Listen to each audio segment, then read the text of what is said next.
Hey everybody, this is Kelsey, and I was on our Facey Place page, Real Mowers Use Real Mowers, where we talk about all sorts of real mowers, from McLean's, Jacobson's, to Lynch's, and all sorts of other stuff. Anyway, I was looking for some information on this tru-cut. I picked this tru-cut up a couple months ago, and it was really a basket case. The guy who had it didn't know how to adjust anything. I've adjusted all the eccentrics. I've bushed and re-tapped a bunch of the eccentric mounting holes and all sorts of other craziness. Really ended up with a lot more time in this mower than I thought I was going to be. But that's a video for another time. We were talking about the rear axle, and the rear axle on these tru-cuts is a little weird. And I actually went ahead and pulled it out here. I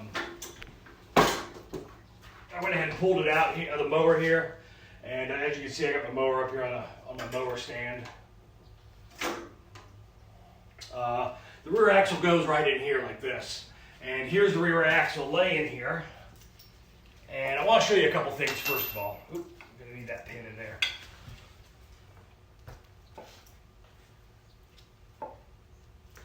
All right. There are two pins in this rear axle. There's one right here. There's one right here, and there's one right here. Now, mine, they're roll pins, and they're double thickness roll pins, which are actually kind of hard for me to get my hands on right now. So what I went ahead and did is I stepped up these holes to a number 11. Number 11 drill bit, and that takes a 1/4 inch bolt right there. So I got a 1/4 inch bolt stuck in there. I got a punch stuck in here, and you'll see why in just a second. These right here are the two bearings that fit in this compartment right here. All right, there's one there, there's one there. There's a little bit of space, a couple of shims or spacers attached to it. And one of the things I want to show you is how this axle goes in and out. Couple things right off the bat I want to talk about. This is not a tool that you should bang on the side of the axle with. What you're going to need is a couple of pieces of pipe. Okay, and this is the only thing that you can bang on the end of the axle with. What happens is you'll mushroom the end of that axle, and then you're going to end up having to sand and burnish the end of that axle, and you're going to end up with a mess. The other thing you can use is a couple of these pipes, or even a long drift of some sort, where you can set it up on here and knock it through. There again, don't mushroom the end of that, or you're done. You're dead in the water. Okay. So let me go ahead and pop this thing apart real quick. Now that you know a little bit about it. There's one of my roll pins that I've converted to a bolt. There's the other. The first thing we're going to do is take off the outer bearings. See, mine's mushroomed a little bit. I got a spacer, I got an outer bearing. I'm going to lay that there because we can come back to it. Then I'm going to pull off this wheel assembly right here. And if you got to change the wheels, there's some bolts in here and some bolts in here to put new wheels on. Then I'm going to slide out both of my centers. With their shims. There's the other one. And then I'm going to pull off this end bearing here. And I'm actually going to lay it over here behind the mower. And here's its spacer. All right, now to start this whole thing off, we got to put this into the frame here. So we're going to go ahead and pull off this other assembly right here.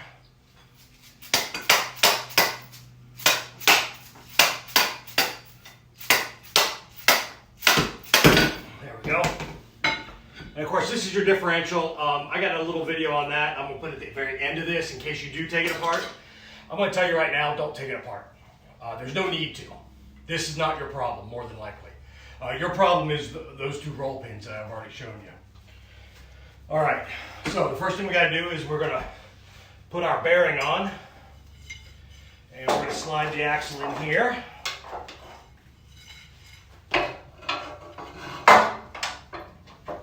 Okay, and it doesn't actually have to go all the way in. I'm going to put my space on there also.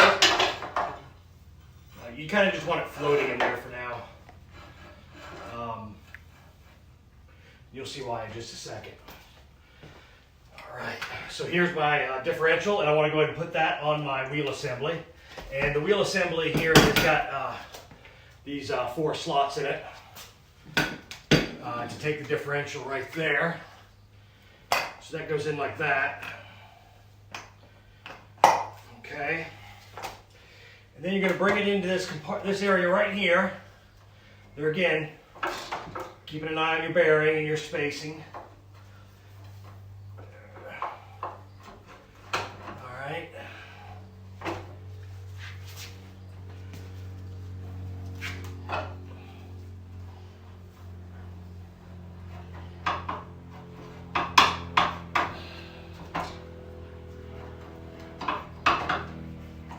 There we go. So I got it started for right now, and that's good enough. We'll let it hang there for a second. We'll grab one of my pipes, and to help keep it straight, I'm going to set one of my pipes in here. Okay, go over to this side, and I'll work this rod in here. Little hammer action. There again, I'm using a dead blow hammer, plastic hammer, to do this.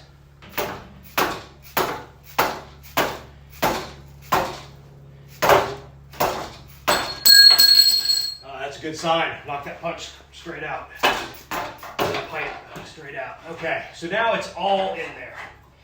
Now we're going to do this side over here. Okay, I got my inner bearing, and you know it's the inner bearing because you can actually see the ball bearings here on the back side.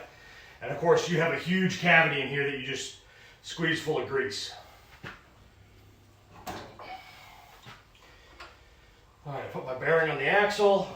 I'll go ahead and put that in place, and then I'll slide these on here, and then I grab the other wheel assembly. Now the other wheel assembly is going to have a little roll pin hole on it, and this is more than likely what's broken on yours if it's only driving with the left wheel. It's this roll pin right here. There again, a punch will normally knock it in and out without a problem. All right, I got to slide the axle out a little bit more.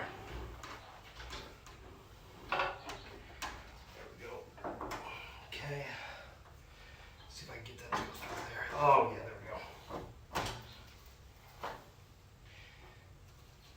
go.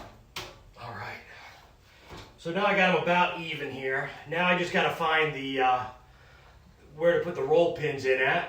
There's one of them there. There it is. All right.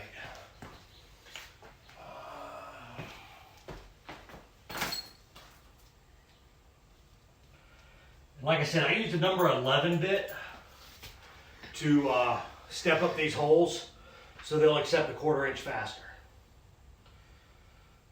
You don't have to do that. You can go back in with roll pins, but make sure you get the strong ones, the double thickness ones, because if you don't, you're going to be, it's just going to break again really quick on you.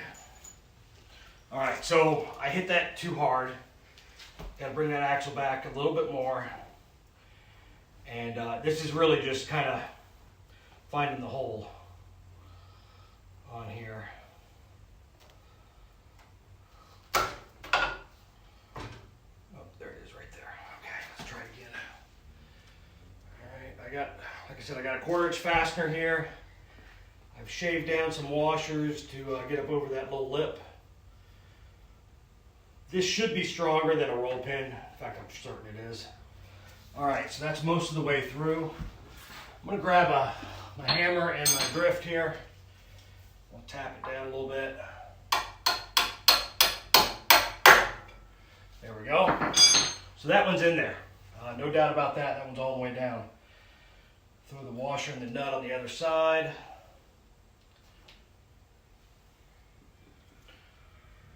Let's drop my washer.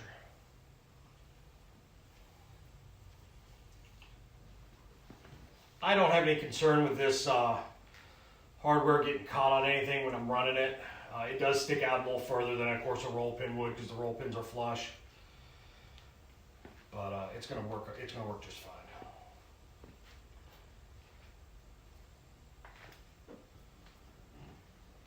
And this is a dirty job. You're going to have remnants of grease all over the place. I threw all these parts in a parts washer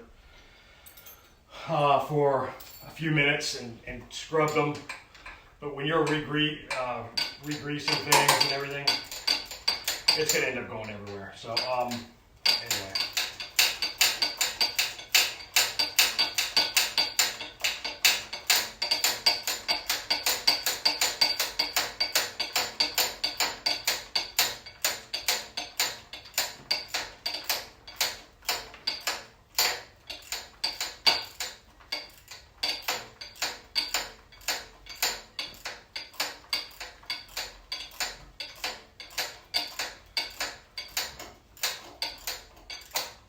All right, so that's good enough. It's got into the locking feature of the nut, no big deal there.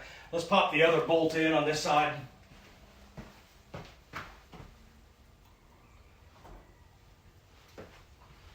And there again, you just kind of got to eyeball it and see when the hole, when you see the hole there.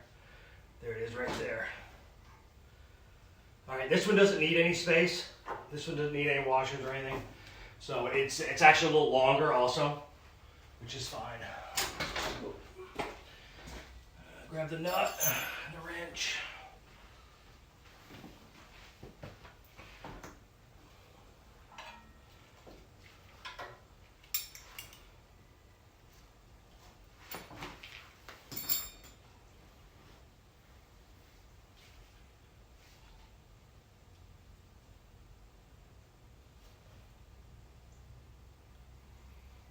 All right. While I go get an extension to run this down, Thor's going to come up with the camera and get a close-up on those that I just put in.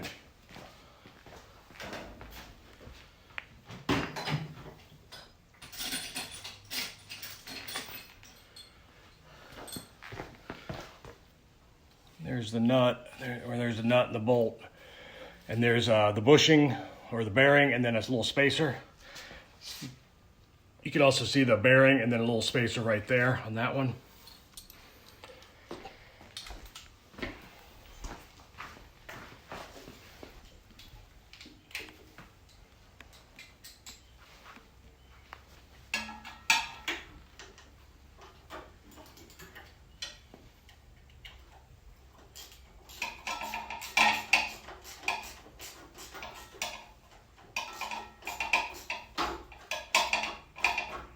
So that one's tight. I'll go ahead and tighten this one the rest of the way down.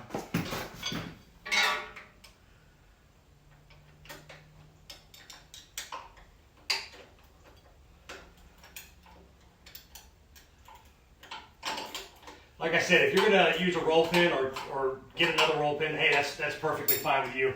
I just have a lot of 1/4 inch hardware laying around, so I just put on the, I just use a nut and a bolt, lock nut and a bolt. We do a lot of work on different mowers. Typically, it's all been McLean's. This is really the first tru-cut I've had. And there again, I picked it up on a whim. It was on a Facey Place market page. And it was on Facey Place market page, and it was only $300. And for a 27-inch commercial grade with a Honda, I figured it was worth my time to mess with. I've always wanted to cut the grass with one to see how it looks. And so now we are. All right, and then you're gonna have your big snap, you're gonna have your snap rings that go on the ends here. It looks like my spacing is a little bit off. I might actually try and fix that here in a second by moving some of those spaces around, moving some of those shims around. Let's see what happens.